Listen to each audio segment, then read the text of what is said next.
Hi, folks. Welcome to Your World with Prakash Kapila. In this episode, we have a very interesting item for you to interesting news or sadful event that we are going to analyze and find out what is happening around. So, wherever you are, this is going to affect you because the event is like that.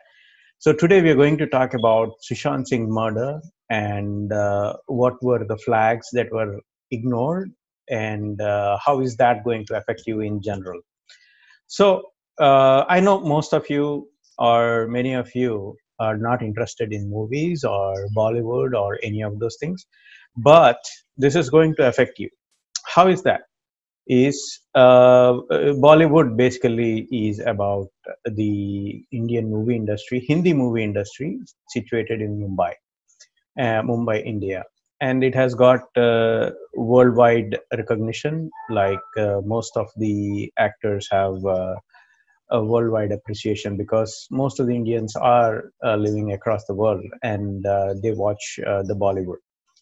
So this is going to have a pan world influence about how the things have gone wrong. A industry basically is not for one person. It cannot be manipulated. It cannot be. There are laws that prevent any industry, for that matter, to be manipulated, to be black marketed, or to be misused by any of the anti-national or anti-social elements. So, with this backdrop in view, let us dig deeper into what our agenda is. Okay, so Sushant Singh Rajput has been murdered around 45 days ago, and there has been a lot of hiccups and hookups by so many agencies that are vital for our national importance, and international ramifications are also uh, cannot be ruled out. So, to give you a brief, a lot of people do have informal knowledge that Bollywood and Dawood Ibrahim are connected. So Dawood is basically an international mafia don. He has been red flagged by all the countries, and even Pakistan denies that such mafia don is there with him. So he is there in their country. So this particular person, Dawood, is handling the whole mafia. I mean, there is a lot of systemic influence that the mafia has in Bollywood. That is what is the informal. We don't have any proofs. We don't have any here. It's not even hearsay evidence. It's more like a lot of people have in past said this, and it is taken for granted that there have been movies as well which depict this. So uh, I for I don't have any evidence. Let me be very clear. I don't have any evidence against Dawood or any other person. So I am only going by the international accepted articles and viewpoints. So to be correct and to be correct, I don't have any knowledge about mafia influence in Bollywood. I don't have any data about it. I don't have any facts about it. I am going based on the international articles that are there. Many videos are there, so viewers are encouraged to go through them. So there have been a lot of influence and a lot of hearsay viewpoints on Sushant Singh. Basically, one side from Bollywood is saying that he has been um, he has committed suicide because he couldn't manage things, or he couldn't promote himself. He doesn't do good acting or something like that. So, but if you look at the data, it shows that he has delivered few good movies and he has earned some money for himself. So he's not like unsuccessful person.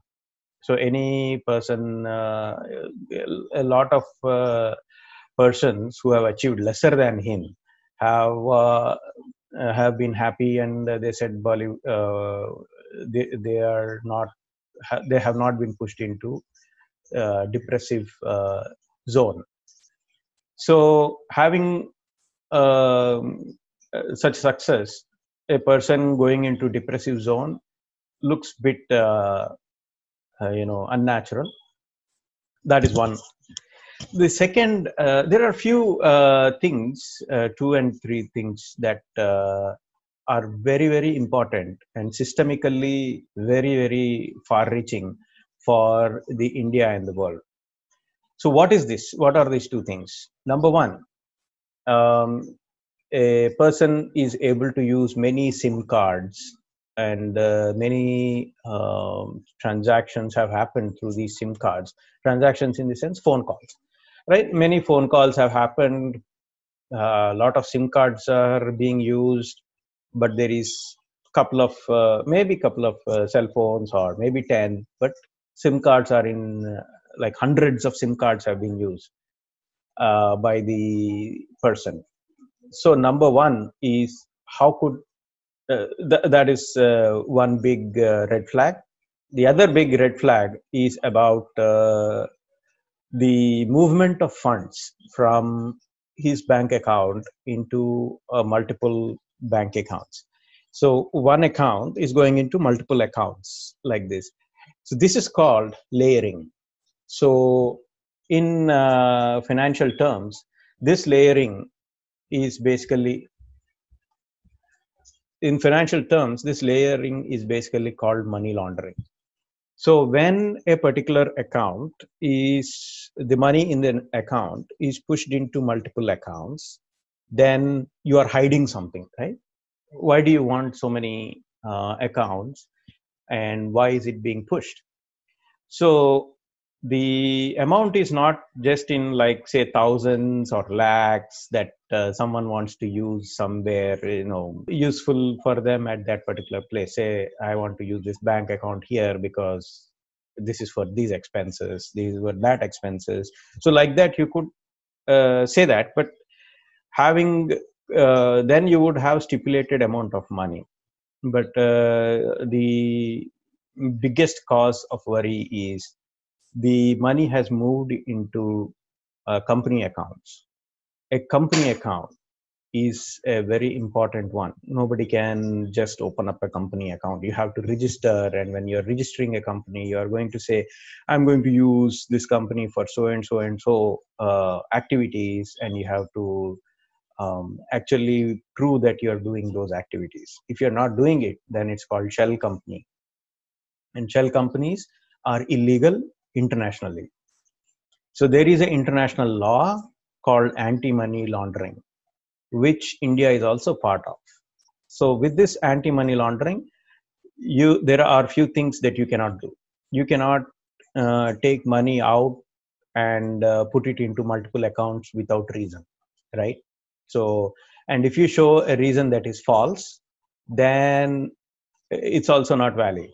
So when what happens is, for example, you are an NRI, right? You go to any NRO account and you try to put money into that one, they won't allow you, saying that there are regulations that prevent you from doing that.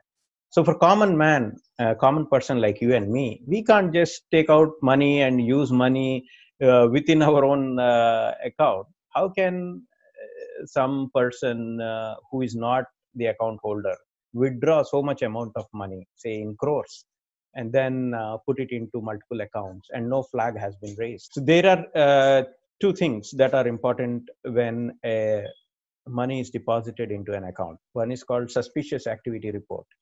The other one is action taken report, SAR and ATR. These are the two things that every bank in the world must follow. So if a money is deposited into a bank account like this, right? Lot of money is going into this bank account. then you have to raise a flag that says unexpectedly someone is putting the money into this. There might be some suspicious activity.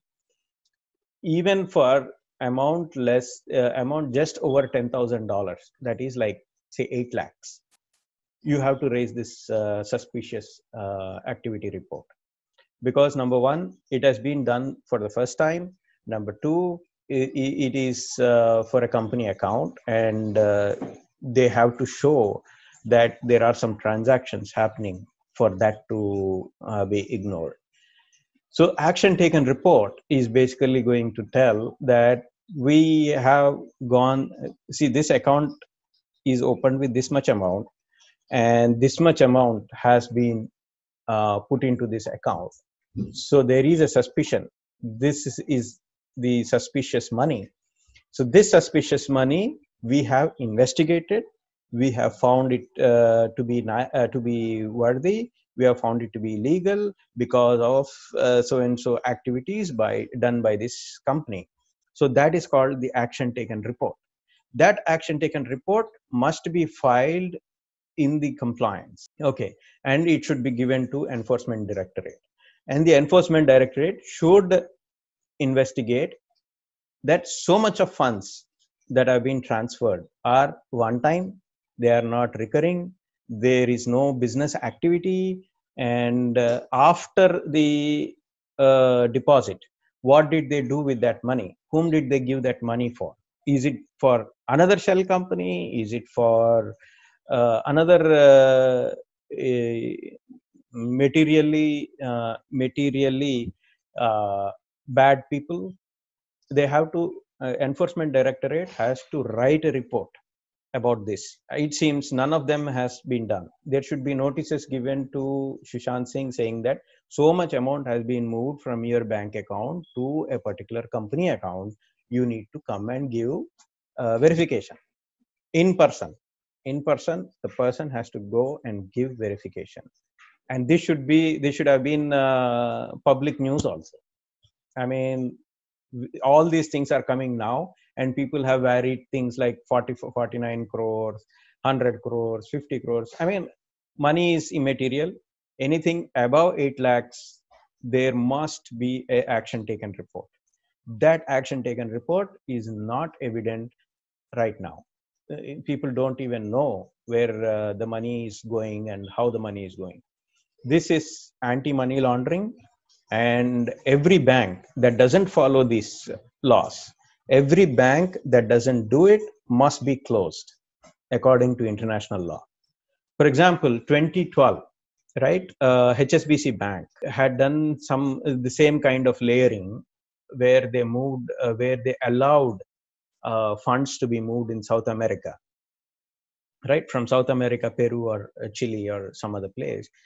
They allowed people to put a lot of money into the bank, and that money was moved into that money came into this banking system and moved across. So what actions did this bankers take to prevent that? So HSBC did not do anything. Hong Kong Shanghai Banking Corporation, which is a Hong Kong corporation, which is a Chinese corporation, it was acting in South America, and it did not take up these action taken reports, or it fudged those. Fudged means telling lies.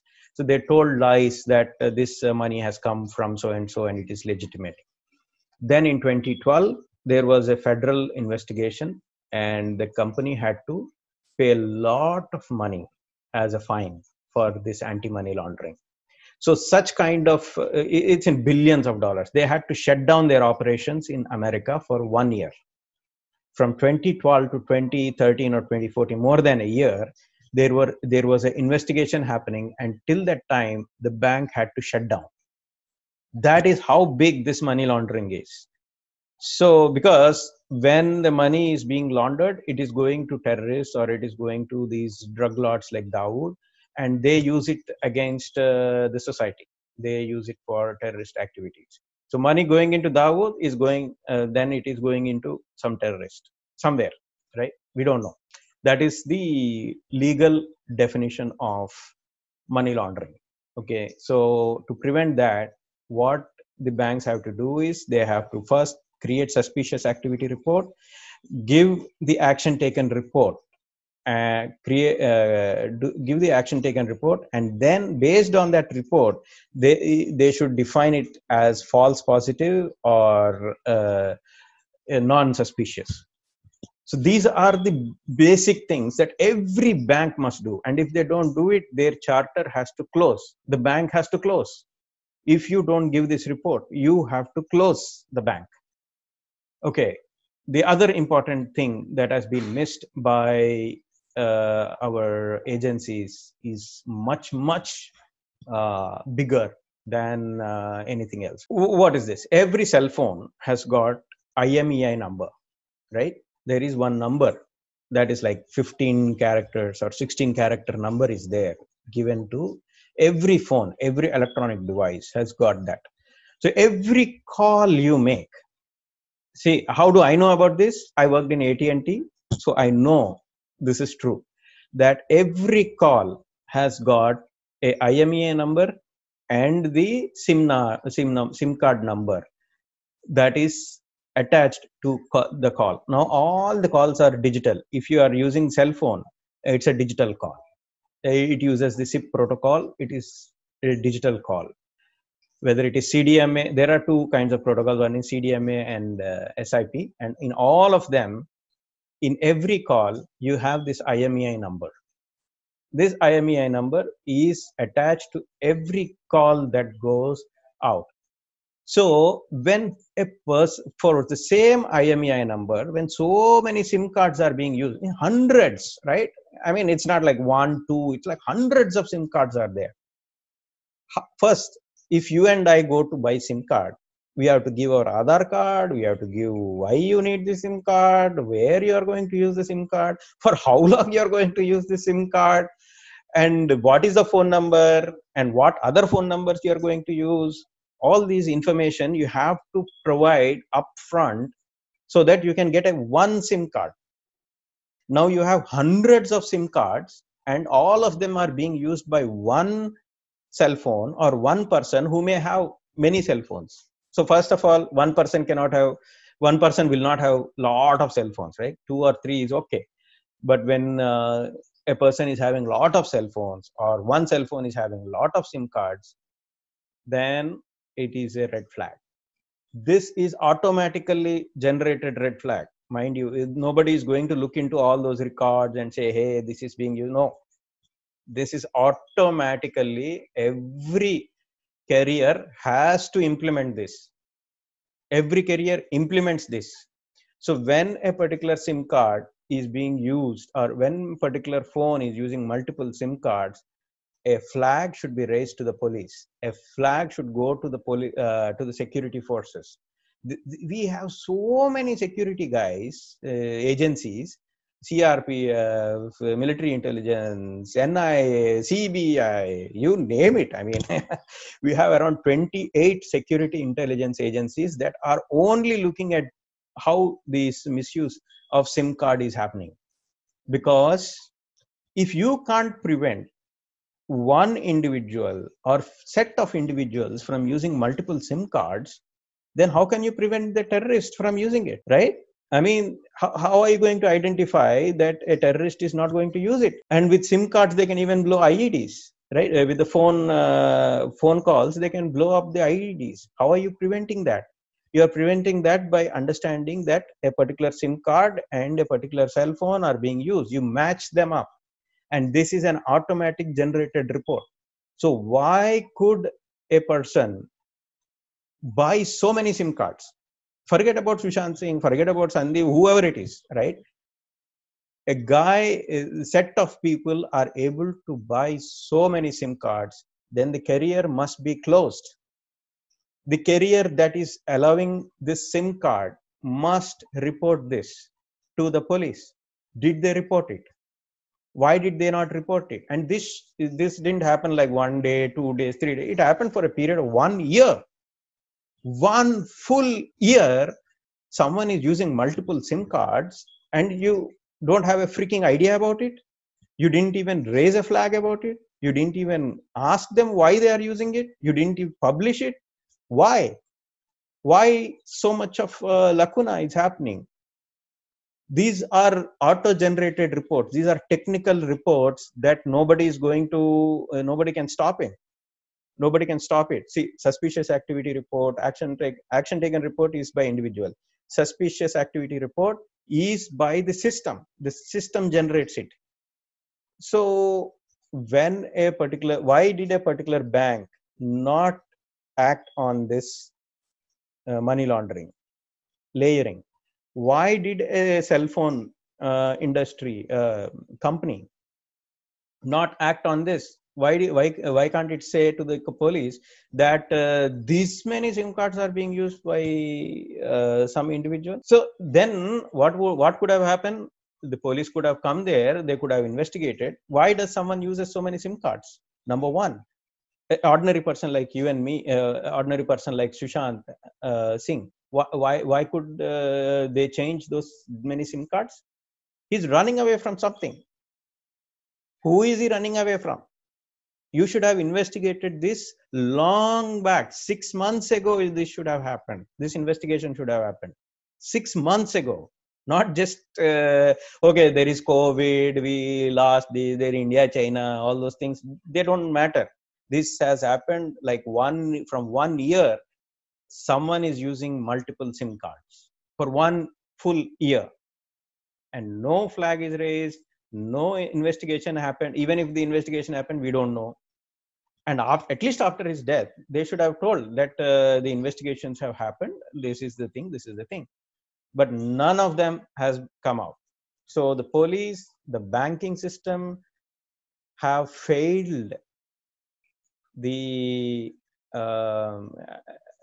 systemic regulations. So a bank that has failed systemic regulations must be closed, and the phone carrier that has failed to operate within the systemic regulations must be closed.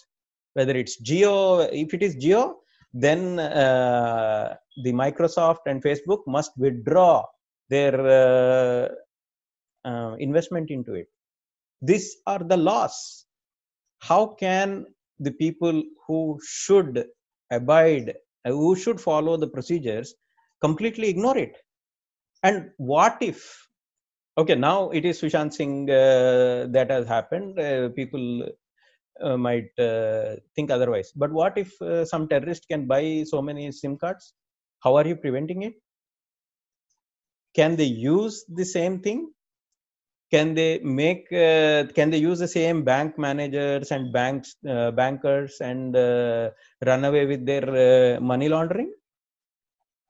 Why was there no information, no actions on these things? These are criminal records. These are criminal activities by bankers and the mobile carriers. And there must be investigation on this thing. It is not. It is not like, okay, it's like a murder, right?